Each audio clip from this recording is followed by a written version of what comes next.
جی یہ جماعت اسلامی کے نہ ہونے کہاں سے آئے بھائی؟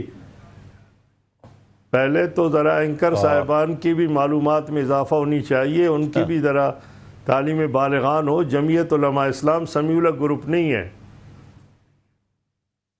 بالکل وہ شامل اس میں نہیں ہے نا۔ جی بہرحال یہ دیکھیے سین شامل ہے، 6 جماعتوں میں سے 5 جماعتیں شامل ہیں اس وقت۔ جی بالکل نہیں ہے۔ جماعت اسلامی کی عدم دلچسپی اور مولانا سمیع الحق کی ناراضگی کے بعد مذہبی جماعتوں کا یہ پلیٹ فارم بالکل غیر مؤثر سا دکھائی دیتا ہے۔ ہم بات کریں گے عارف نظامی صاحب سے۔ جی اس سے یقیناً جماعت اسلامی کی جو ایک آرگنائزیشنل ایبلٹی ہے اس سے محروم ہو جائیں گے، اور سمیع الحق جو ہیں وہ بہرحال ایک بھاری بھرکم شخصیت ہیں، ان کا بھی ایک اثر و نفوذ ہے، اس سے بھی محروم ہو جائیں گے۔ لیکن یہ جو ایم ایم اے کا بننا ہے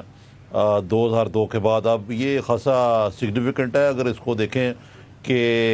جو مولانا فضل الرحمان نے کہا ہے آج، اس میں کچھ باتیں جو ہیں وہ بڑی اہم ہیں۔ مثلا ایک طرف جماعت اسلامی مولانا منور حسن نے کہا کہ ان کو کچھ فاصلے بڑھانے پڑیں گے پیپلز پارٹی سے۔ اصل میں مسئلہ یہ ہے کہ جے او آئی کے بارے میں یہی تاثر ہے کہ یہ فرینڈلی اپوزیشن ہے۔ آج بھی میرے خیال سے انہوں نے کہا مولانا فضل الرحمان نے کہ الیکشن شاید موجودہ حالات جو ہیں فیزیبل نہیں، ان کو پوسٹ پون کرنا پڑے گا۔ تو اگر الیکشن کو پوسٹ پون کرنے کا کوئی بھی جواز جو ہے چاہے وہ ایم ایم اے کی طرف سے کیا جاتا ہے، تو یہ تو ایک قسم کا حکومت کی مدد کرنے والی بات ہوگی۔ جی عارف نظام صاحب ایک چیز اور یہ جاننا چاہیں گے، جیسے کہ بات ہو رہی ہے ایم ایم اے کو فعال کرنے کی، تو فیصلہ اپنی جگہ، مگر جماعت اسلامی اور جمعیت سمیع الحق کے بغیر، اس اتحاد کے بغیر کیا آئندہ جو انتخابات ہونے والے ہیں اس میں بہتری لگتی ہے؟ جی منور صاحب دیکھیں، اس میں انہوں نے ساتھ ساتھ اس چیز کو رول آؤٹ نہیں کیا کہ اگر وہ ایم ایم اے میں نہ بھی آئیں تو ہم سیٹ ایڈجسٹمنٹ کرتے ہیں۔ اگر سیٹ ایڈجسٹمنٹ نہیں کرتے تو یہ سب جماعتیں جو ہیں نظریاتی طور پہ ایک ہی ووٹ بینک کو اپیل کر رہی ہیں، اور وہ ووٹ بینک ہے جو اینٹی امریکہ ہے، پرو اسلام ہے،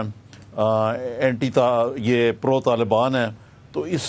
صورتحال میں ضرور یقیناً ووٹ ڈیوائیڈ ہوگا۔ اگرچہ دوسری طرف سے ایم ایم اے بننے کا یہ فائدہ ضرور ہوگا کہ جو پی ایم ایل این یا عمران خان صاحب کی پارٹی جو پی ٹی آئی ہے، وہ جو ان خاص طور پہ خیبر پختونخوا میں اور بلوچستان میں ووٹ جو ہے وہ لینے کی کوشش، بالخصوص خیبر پختونخوا میں جو ووٹ اینٹی امریکن ووٹ ہے وہ، اور جو نظامی صاحب حافظ صاحب نے جو بات کہی منور حسن صاحب سے اسی بارے میں بات کرتے ہیں۔ منور حسن صاحب، جس طرح حافظ حسین احمد صاحب نے کہا کہ جو شکایت تھیں وہ ایم ایم اے کے پلیٹ فارم میں کی جاتی ہیں اور باہر رہ کے وہ شکایت نہیں کی جاتی ہیں، ایم ایم اے شامل ہونے کے لیے جماعت اسلامی کے اس وقت کیا مطالبات ہیں؟ نہیں، میرا خیال ہے مطالبات سب کے علم میں ہیں اور ہم پہلے بھی کر چکے ہیں۔ اب تو کیونکہ ایم ایم اے بغیر اس کے بحال ہو گئی ہے، اس لیے کہ ہم مسلسل یہ بات کہتے رہے ہیں کہ ایم ایم اے کی بحالی سے پہلے ایم ایم اے کے بے حال ہونے کے اسباب تلاش کرنے چاہیے، اور جن لوگوں کی وجہ سے یہ اس مقام کو پہنچی ہے اور اس طرح دیوار سے لگی ہے، اس کا تجزیہ کرنا چاہیے، ورنہ بغیر اس کے اگر ایم ایم اے ہاں ہو کے اندر بحال کر دی جائے تو نہ معلوم کب پھر بحال ہو جائے۔ بہت سے لوگ اگر یہ سمجھتے ہیں کہ کسی کی جیب کی گھڑی کی طرح ایم ایم اے بھی ان کی جیب میں، جب چاہے بحال کر دیں جب چاہے بحال کر دیں، تو ایسے کسی اتحاد میں شرکت کے نتیجے میں تلخیاں زیادہ پیدا ہوتی ہیں اور حالات کی بہتری کی طرف جو شاہراہ جاتی ہے اس طرف جانے کے امکانات گھٹتے چلے جاتے ہیں۔ صحیح۔ اچھا، ساتھ ساتھ ایک اور بات بھی، اس سے پہلے کہ حافظ صاحب کی جانب جائیں، ایک بات اور بھی، جس طرح مولانا فضل الرحمان صاحب نے آج بات کہی کہ الیکشن آگے بڑھ سکتے ہیں اگر وزیرستان میں آپریشن ہوتا ہے، آپ کی جماعت اس بارے میں کیا کہتی ہے؟ دیکھیے، میں تو مسلسل یہ بات کہہ رہا ہوں کہ ایک گرینڈ الائنس بننا چاہیے اپوزیشن کی تمام جماعتوں کے درمیان، ایک نکاتی ایجنڈے پر کہ حکومت کو وقت پر انتخاب کرانے کے لیے اس پر دباؤ بڑھایا جائے، اس کو آئینہ دکھایا جائے اور اس کو فرار ہونے کا کوئی موقع فراہم نہ ہونے دیا جائے۔ اگر اس طرح کا بیان آتا ہے، جیسا کہ میں نے تو نہیں سنا ابھی تک لیکن آپ ہی کے ذریعے سے سن رہا ہوں کہ مولانا نے یہ بیان دیا ہے کہ اس کا بھی کوئی جواز ہو سکتا ہے، تو یہ خود پھر وہی بات ہے جو چودھری نثار کئی مرتبہ مولانا سے پوچھ چکے ہیں کہ آپ یہ طے کریں کہ اپوزیشن میں ہیں یا حکومت کے ساتھ ہیں۔ صحیح۔ اچھا حافظ صاحب، یہ فرمائیے گا، جس طرح منور حسن صاحب نے ابھی فرمایا کہ بحالی کے اوپر پہلے اس کے اوپر غور کیا جائے، تو اس کے اوپر پہلے کیوں نہیں بات کی جماعت اسلامی سے؟ دیکھیے جی، بنیادی طور پر میں سمجھتا ہوں کہ 6 جماعتیں تھیں جن میں سے 5 جماعتوں نے فیصلہ کیا ہے یقیناً ایک جماعت اگر کی گڑی نہیں بن سکتی تو 5 جماعتوں کی تو گڑی ہے،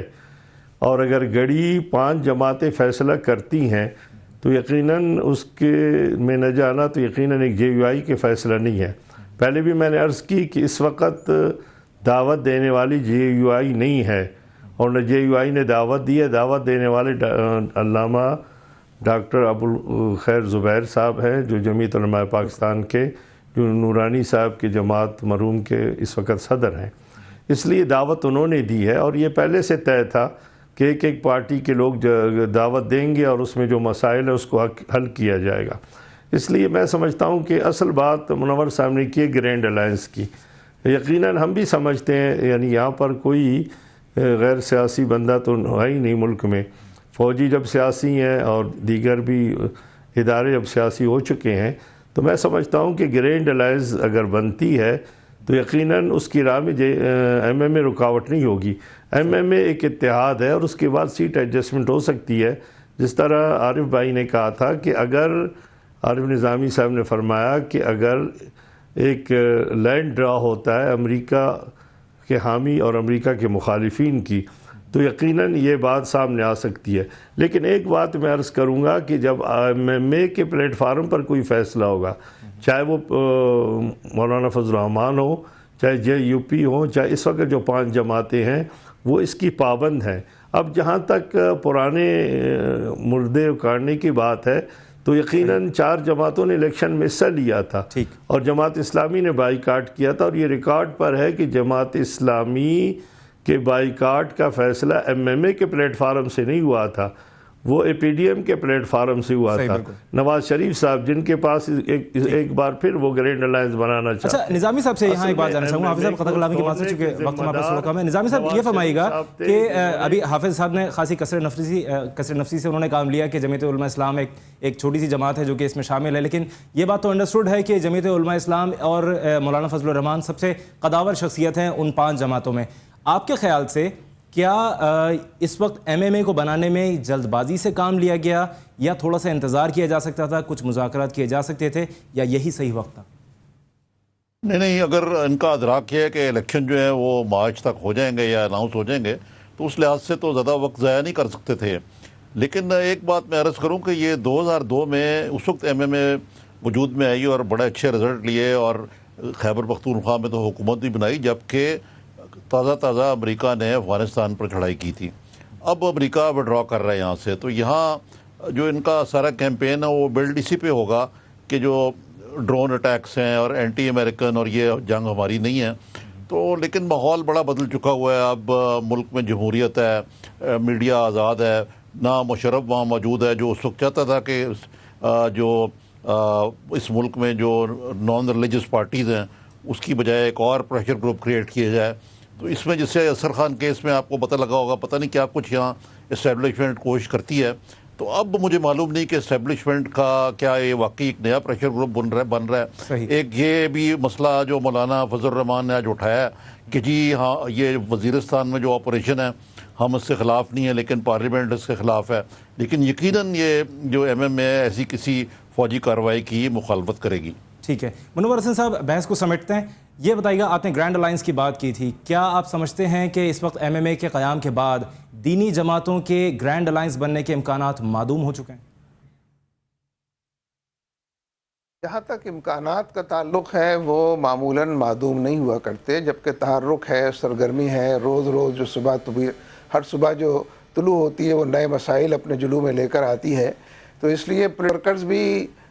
جو ٹیمپریچر ہے سوسائٹی کا اس کو جانچتے پرکھتے رہتے ہیں اور نفس کے اوپر ہاتھ رکھتے ہیں۔ تو اس اعتبار سے تو ہمیشہ اس کا امکان موجود رہتا ہے کہ زیادہ بڑے الائنس اور اس سے بھی بڑے الائنس وجود میں آئیں، اور کم سے کم ایجنڈے پر زیادہ بڑی پارٹیوں کو ریلی راؤنڈ کرنا جو ہے وہ ممکن، آسان اور سہل بھی ہے۔ تو اس لیے میرے خیال میں تو یہ جو وقت الیکشن کی تاریخ کے اعلان سے پہلے کا ہے، اس میں لوگ آپس میں رابطے کر رہے ہیں، کمیونیکیٹ کر رہے ہیں، ایکسچینج آف نوٹس کر رہے ہیں، اور نت نئے حوالوں سے ایک دوسرے کو سمجھنے، قریب آنے کی کوشش کر رہے ہیں۔ اس لیے گرینڈ الائنس اور گریٹر الائنس کی بات بھی کی جا سکتی ہے، مذہبی جماعتوں کے حوالے سے بھی کی جا سکتی ہے۔ دفاع پاکستان کونسل بھی موجود ہے، ملی یکجہتی کونسل بھی ہے، اور ان دونوں کے اندر زیادہ بڑے پیمانے پر تحرک اور سرگرمی نظر آتی ہے۔ تو میں تو اس حوالے سے آپٹیمسٹ ہوں اور میں سمجھتا ہوں کہ رائٹ ونگ کی بھی کئی پارٹیاں مذہبی جماعتوں کا ساتھ دینے کے لیے تیار ہو سکتی ہیں. ٹھیک ہے، بہت بہت شکریہ منور حسن صاحب، بہت شکریہ حافظ حسین احمد صاحب، اور بہت شکریہ عارف نظامی صاحب ہمیں جوائن کرنے کا. ناظرین نیوز آر ٹائم میں وقت آ گیا ایک وقفے کا، جس کے بعد آپ کو بتائیں گے کوٹھی تو ہاتھ سے گئی، کیا میرا بھی جائیں گی؟ ایک اور تحقیقاتی ٹیم، ایک اور بہلاوا.